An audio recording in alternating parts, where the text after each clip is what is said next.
ఇక్కడ తెలంగాణలో ప్రత్యేక రాష్ట్ర పండుగగా బోనాలు తీసుకొచ్చారు. సో ఏ విధంగా చూస్తారు? చాలా చాలా ముదావహం అండి. ఇది చాలా ఆనందింపదగ్గ విషయం. ఎందుకంటే బోనాలు పండగ అంటే తెలంగాణ సంస్కృతిని ప్రతిబింబించేస్తాయి. ప్రతి ఒక్క ఆడపడుచు కూడా ఆషాఢంలో గోరింటాకు పెట్టుకొని చక్కగా అమ్మవారిని పూజ చేస్తూ ఉంటాము. ఇంత అద్భుతమైన పండగని మనం ప్రతి సంవత్సరం ఏటేటా అమ్మవారి దగ్గరికి వచ్చి జరుపుకోవడం చాలా సంతోషం. ఇది అందులోనూ కూడా లాల్ దర్వాజా అనగానే చాలా ప్రత్యేకం. అలాగే ఉజ్జయిని ఒక్కొక్కసారి ఒక్కొక్క దగ్గర జరుగుతుంది. గోల్కొండ మొదలుపెట్టి ఇక్కడ వరకు ప్రతి పండగలో ఒక ప్రత్యేకత ఉంటుంది. సదర్లో కానీ బోనాల్లో కానీ మన తెలంగాణ రాష్ట్ర పండుగ చేసినందుకు ధన్యవాదాలు తెలియజేసుకుంటూ మంచి కార్యక్రమం. ఎప్పుడు నేను బోనము అమ్మవారి కోసం సమర్పిస్తూ ఇలాగే అమ్మ ఆశీస్సులు ఉండాలని కోరుకుంటున్నాను. ఇన్నేళ్ళుగా మీరు ఆంధ్ర వారేయండి. సో తెలంగాణలో బోనాలు జరుగుతున్నాయి. సో మీరు వచ్చేటప్పుడు సో ఏ విధంగా ఆదరణ జరుగుతుంది? సో ఏ విధంగా అనుకుంటారు ఒక ఆంధ్ర పర్సన్ తెలంగాణలో బోనాలు? తెలంగాణ ఏంటండి దేవుడికి. ఇంకోటి ఏమిటంటే నేను ఇక్కడ తెలంగాణలోని 26 సంవత్సరాలు అయింది. ఆంధ్రాలో అన్ని సంవత్సరాలు లేను. సో నేను తెలంగాణ, నేను ఆంధ్ర తెలంగాణ. ఎస్, అందుకని తెలంగాణ దేవుడు ఎక్కడున్న దేవుడే. అందువల్ల మాకలా లేదు, మాకెవరికి లేవు. మీకు అనిపిస్తుంది, నాకైతే ఫ్రీగా ఉన్నా. నేను తెలంగాణ అమ్మాయినే. పండుగకు సంబంధించి గోల్కొండ కోట నుంచి ప్రారంభమైంది. సో అలా నగరంలో ప్రతి అమ్మవారికి చల్లగా చూడాలి ప్రజలను అంటూ కూడా అమ్మవారికి ఫస్ట్ చల్లదాని కార్యక్రమాలు చేసుకుంటూ వెళ్తున్నారు. సో ఇంకేం చేస్తే బాగుంటుంది? సో ఎలా వెళ్తే బాగుంటుంది? భక్తులు వేలాదిగా సంఖ్యలో వస్తున్నారు. సో విఐపి కేటగిరీ ఒకటి ఉంటుంది. సో ఈ రెండుకి సక్సెస్ సంబంధించి ఏం చేస్తే బాగుంటుంది? అంటే విఐపి కేటగిరీ ఎలాగూ వచ్చేవాళ్ళు పెద్దవాళ్ళు అంటే వాళ్ళ టైం బట్టి కాబట్టి అడ్జస్ట్ చేస్తున్నారు. బాగానే ఉంది పర్యవేక్షణ, ప్రభుత్వం బాగా చేస్తోంది. అలాగే ఆషాఢ మాసంలో జరిగే పండుగలు తక్కువ ఉంటాయి, ఎక్కడ జరగవు. అలాంటిది మన బోనాలు అనేది ప్రత్యేకం. అందుకనే ప్రతి దేశంలో ఉన్న వాళ్ళు కూడా ఆ రోజు వస్తారు హైదరాబాద్కి. ఎందుకంటే వాళ్ళు ఎక్కడో అమెరికాలో ఉండొచ్చు, కానీ వాళ్ళు ఇక్కడ వారు కాబట్టి వస్తారు. అలాగే అందరూ రావాలి, ఈ పండుగ బాగా జరుపుకోవాలి.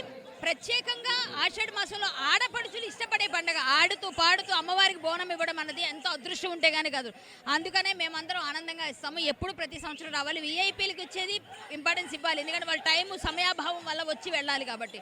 అలాగే వచ్చారు, వాళ్ళని బాగా మేనేజ్ చేస్తున్నారు. పోలీస్ డిపార్ట్మెంట్కి ధన్యవాదాలు, బాగా చూస్తున్నారు. ఇంకా మీలాంటి మీడియా పీపుల్ కూడా చాలా ఉదయం నుంచి సాయంత్రం వరకు పడిగాపులు కాసి అందరితో మాట్లాడి మీ వర్షంలో తడిచి మీరు కూడా బాగా చేస్తున్నారు సపోర్టు. మన పండుగ ఇది, మనం అందరం చేసుకోవాలి. అందరికీ పండుగే కదా, కాకపోతే మీరు మాలా బొట్లు పెట్టుకోరు, మేము పెట్టుకుంటాం అంతే తేడా. అంతకు మించి ఇంకేం లేదు. మీరు మేము అందరం ఒకటి కలిసి చేసుకోవాలి. చాలా సంతోషం బోనాలకు రావడం. ఇక్కడ మన లాల్ దర్వాజా బోనాలంటే ప్రత్యేకం. మనకి గోల్కొండలో మొదలై ఇక్కడతో ముగుస్తూ ఉంటాయి.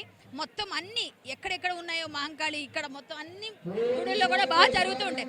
అన్నీ వెళ్ళి దర్శించుకుంటాం మేము అంతే.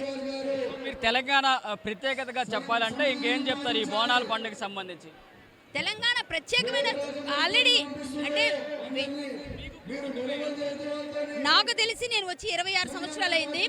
అప్పటి నుంచి కూడా బోనం తీస్తూనే ఉన్నాము, మేము పెడుతున్నామన్నాం. మనం ఆ దీపం పెట్టుకొని నేను పాటలు పాడాను. నేను బోనాలకి పాటలు కూడా పాడాను, యూట్యూబ్లో ఉన్నాయి. సో నేనేంటంటే ఈ ప్రత్యేకంగా ఉంటుంది. ఎందుకంటే పోతురాజులు ఈరగోళ్ళతో పట్టుకొని ఆటలు, ఆ పోతురాజులు అందరూ కూడా పరిగెట్టిస్తుంటే పిల్లలందరూ ఆడుతూ ఉండి ఇది గుర్తు పెట్టుకున్నాం. మళ్ళీ సంవత్సరం వరకు వెయిట్ చేస్తుంటారు కాబట్టి నేను చాలా ఎంజాయ్ చేస్తా. నాకు ఇష్టం ఏంటంటే ఆషాఢ మాసంలో ఎవరికి ఏ కరువు కాటకాలు రాకూడదు, పంటలు బాగా పండాలి, రోగాలు ఎవరికి రాకూడదు, ప్రబలకూడదు అని చెప్తూ ఉంటారు. అందువల్ల జరుగుతూ ఉంటుంది అనమాట. అందరికీ ఏంటంటే శాంతిగా ఆయన చెప్పినట్టుగా శాంతి కోసం, విశ్వశాంతి కోసం ఈ బోనాల పండుగ. అందువల్ల అందరూ ఆ దీపాన్ని సమర్పించారు. ఫైనల్గా 9+ వ్యూవర్స్ కోసం మీరు పాడే పాట ఒకసారి.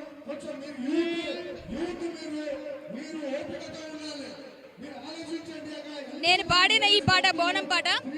ఢమఢమఢమ డప్పుల్ల డోలు దప్పు సప్పళ్ళ సమాటక మోతలతో ఊరేగే బోనమే మన తెలంగాణ తల్లి అమ్మవారి బోనమే. జై జై మైసమ్మ, జై జై పోచమ్మ, మముగా పాడే తల్లివి నీవేనమ్మ. మంగళమ్మ జై జై మైసమ్మ, జై జై పోచమ్మ, మముగా పాడే తల్లివి నీవేనమ్మ.